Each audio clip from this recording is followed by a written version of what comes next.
Voilà, dans cette vidéo, je vous montre une petite malle caractéristique des malles automobiles faites au début du XXe siècle. Souvent pour mettre des outils, parfois pour être malle de pique-nique, malle à flacon, etc. Alors ce sont des pièces où, comme on peut le voir, la plupart du temps en acajou, parce que l'acajou résiste bien à l'extérieur. Et beaucoup de marques de luxe ont fait ça. Vuitton en a fait, Goyard en a fait, Moana en a fait pas mal. Ici on a une malle anonyme, mais que j'ai rachetée parce qu'en fait elle a la particularité, contrairement à la plupart de ces malles auto, la plupart du temps elles étaient faites soit en bord, en champ contre champ, soit en queue droite. Et là j'ai trouvé les queues d'aronde absolument magnifiques. Elles sont fines, c'est très bien fait, c'est très bien fini. La malle a quelques petites modifications qui ont été faites qui ne me plaisent pas. Donc je vais vous montrer comment je restaure un objet comme ça. Bien évidemment, je vais reprendre le vernis, puisqu'aujourd'hui, elle n'a pas forcément vocation à aller dans une automobile. Alors, ce qui me surprend, c'est qu'en général, vous avez 4 trous au fond qui servent en fait à fixer le coffre directement sur l'automobile concernée. Et ici, étrangement, il n'y a pas de trou. Donc, je pense que c'est plutôt un coffre qui était destiné à être mis dans un coffre automobile ou quelque chose de ce genre là. Alors la première chose que je vais faire, c'est démonter en fait. Et là, avant la vidéo, j'ai déjà donné un tout petit coup de visseuse pour vérifier que ça sortirait, quoi, hein, pour pas galérer devant vous.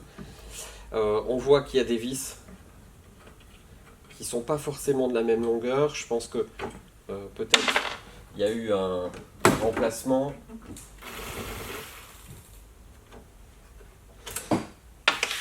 Alors, surtout, il faut conserver l'ensemble de toutes les pièces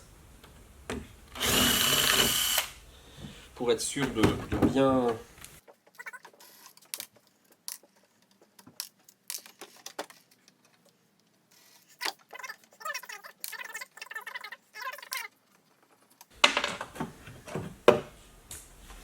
Voilà, donc là, la pièce en laiton qu'on va nettoyer à part. Ce qui me plaît pas sur cette malle, vous voyez, ce sont les serrures, la serrure qui est fixée par des vis. Ça c'est pas du tout conforme, donc je pense qu'il y a quelqu'un qui a un jour réparé ce truc.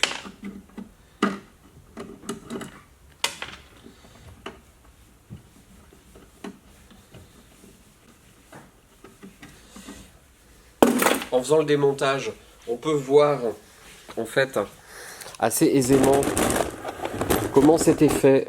Donc il y avait une entaille. Moi ça m'intéresse de voir ça, puisque ça va me permettre de voir si la serrure est bien d'origine ou pas. Donc on voit ici qu'il n'y a bien que 4 trous. Le marquage est le même. Je pense que soit ça a été reverni et la personne a mis la serrure, mais visiblement il n'y a pas eu de modification de la perforation de l'emplacement. Donc ça c'est déjà pas mal. Ici, la serrure tient par 4 clous, mais des clous qui sont posés un peu bizarrement. Oui, donc on voit que la serrure n'est pas d'origine. Elle est conforme à ce qui aurait pu se faire, hein, donc c'est pas dramatique. Mais c'est pas la serrure qui avait d'origine. Voilà. Donc on va ôter les 3 clous là. Je ferai ça tout à l'heure. Et puis on va ôter les poignées pour pouvoir les traiter. Donc c'est une petite clé. Là il y a un boulon à desserrer. C'est le seul cas où vous avez un boulon qui est d'origine. C'est très très rare qu'il y ait des boulons sur une malle. Les malles en acajou pour automobile sont vraiment les seuls cas où on le trouve de façon originelle, et ça c'est normal, c'est vraiment comme ça qu'ils faisaient.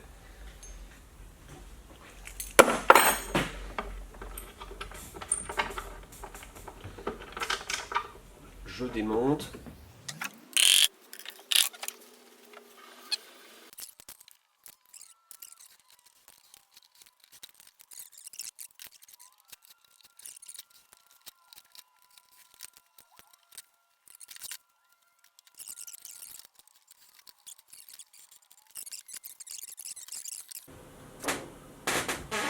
Voilà. Donc ici, j'ai fait un pré-nettoyage en fait du laiton léger. Vous voyez que c'est un laiton qui est bien marqué par endroits. Il y a des endroits bien abîmés. Et moi j'adore ça. Enfin, après on pourrait le poncer, on pourrait complètement rendre les choses neuves. Vous voyez les marques ici là. Voilà. Ça, moi je vais garder ces marques. Je vais simplement chercher à faire un polissage, mais je veux pas faire je veux pas faire quelque chose de neuf quoi. Ça me plaît pas du tout. Donc je préfère garder quelque chose avec un style ancien. Donc pour ce faire, on a un banc de polissage.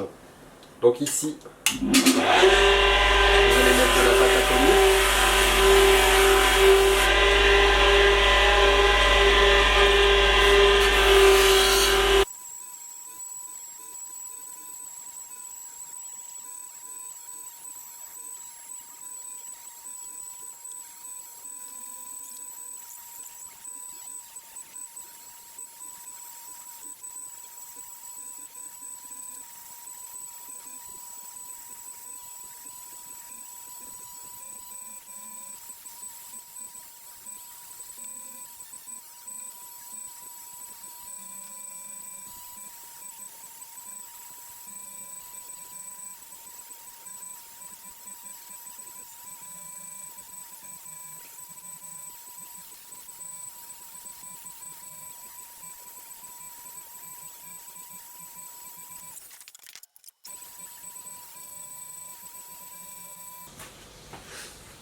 Alors on se retrouve avec le couvercle de la malle du coffre automobile.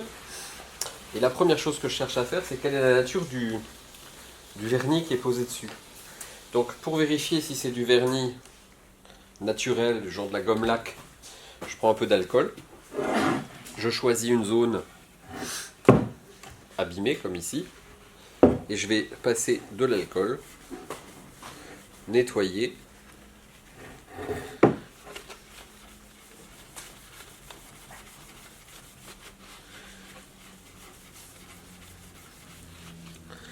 Et vous voyez que mon chiffon est tout aussi propre une fois que je suis passé que avant. Donc le vernis qui est là-dessus, c'est pas du vernis gomme laque. Parce que évidemment, si c'était de la gomme laque traditionnelle, eh ben, elle fondrait sous l'alcool. Donc c'est un vernis qui est pas mal, mais qui est moderne. Donc ça, c'est un peu décevant. Ça veut dire qu'à un moment, quelqu'un a récupéré. Vous voyez, je récupère un peu de saleté, quoi. Je décrasse, mais c'est pas...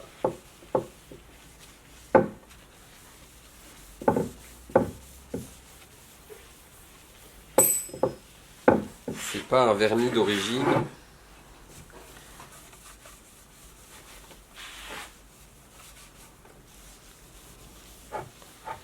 Mais on va peut-être pouvoir le récupérer, ce truc.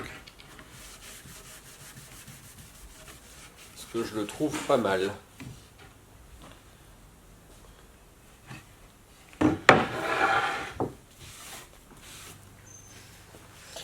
Alors là, je vais nettoyer là. Là. On voit que là, c'est cassé. C'est désolidarisé en fait. Hein. Un montage là.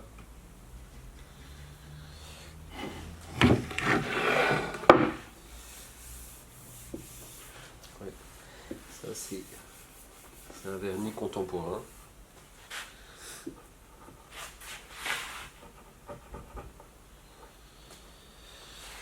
Donc,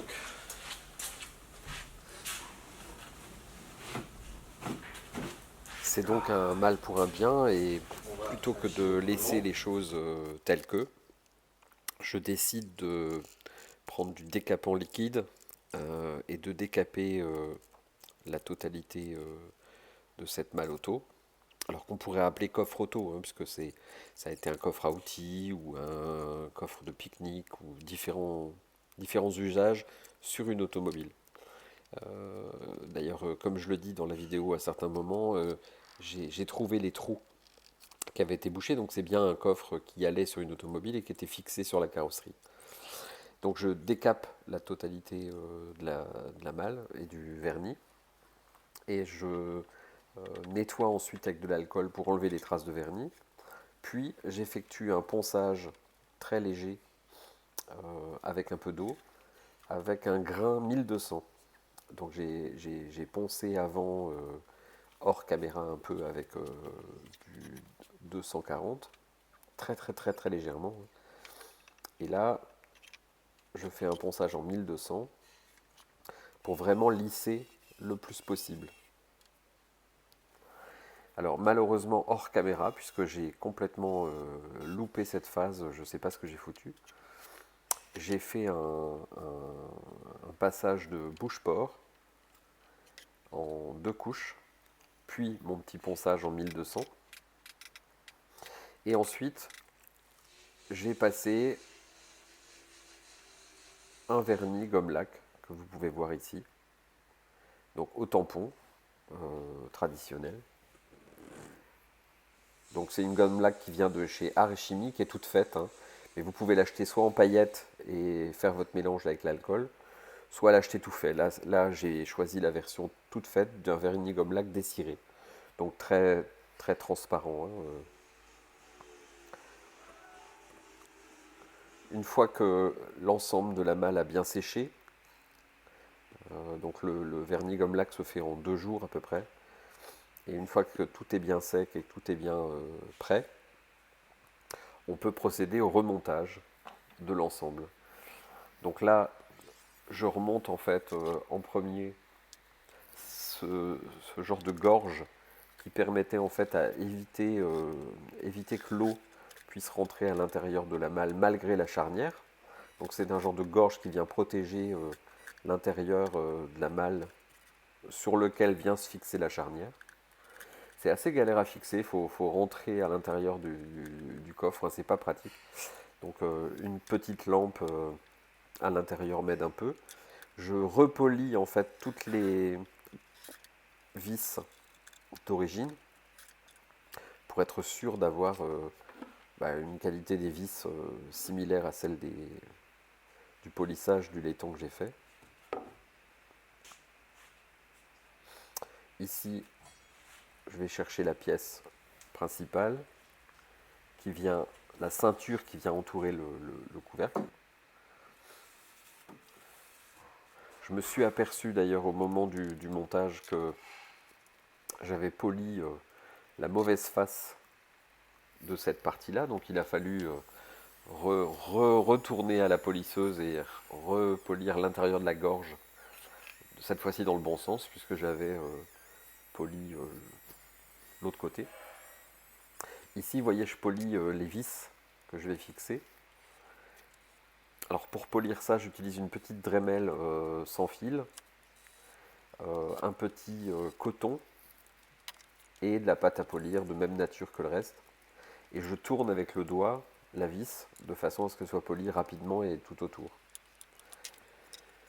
Le montage des vis se fait à la main de préférence, même si on peut s'aider de la visseuse pour les rentrer, la fin se fait à la main. Puis je viens tester la charnière, voir dans quel sens elle se pose.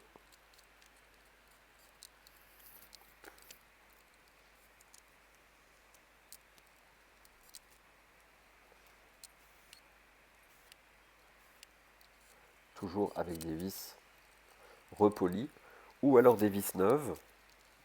Lorsqu'il y avait des vis acier, par exemple, je les ai remplacées par des vis laiton, mais toujours en les polissant pour avoir la même qualité de laiton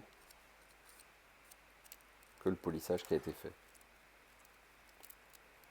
Donc on s'assure que l'ouverture fonctionne correctement. Vient la pose de la serrure. Donc là pareil, on polit les clous pour être sûr que la tête des clous est la même couleur et la même qualité que le reste du polissage. Les clous sont fixés, ils sont tordus, puis ils sont rentrés à l'intérieur du bois, traditionnellement comme ça se faisait. On vient ensuite poser le moraillon de la serrure, On s'assure que ça ouvre et que ça ferme. On fixe en général le clou central. Donc je les tords pareil. On va frapper le clou central, puis s'assurer que l'axe est toujours bon, que ça ferme bien. Bon, cette serrure a une clé, donc j'aurais pu vérifier la clé. Enfin, ça marchait avant, il n'y a pas de raison que ça ne marche plus. Mais ça joue souvent au millimètre, hein.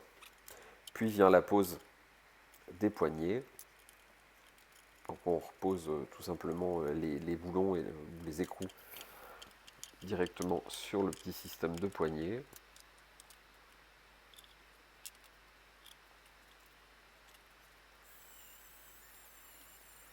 Là, je polis l'intérieur des poignets puisque c'est une partie sur la grosse polisseuse.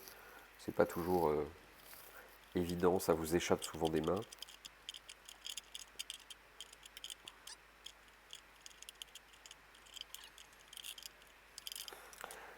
Voilà en gros comment on restaure un bagage de ce genre-là.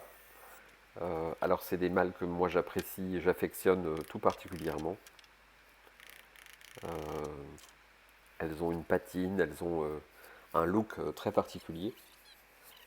Assez étrangement, c'est pas forcément ce qui se vend. Je crois que c'est le genre d'objet qui se vend relativement peu. Et pourtant, je pense qu'un propriétaire d'automobile serait heureux de retrouver une pièce aussi belle avec des queues d'aronde aussi parfaites. Voilà au final l'objet une fois qu'il est fini. Il va être gainé. On va gainer l'intérieur pour lui conférer un aspect plus coffret. Et voilà à quoi ça ressemble une fois que c'est fini. Voilà, j'espère que cette vidéo vous aura apporté quelque chose et qu'elle vous donnera envie de faire de même. A bientôt, au revoir.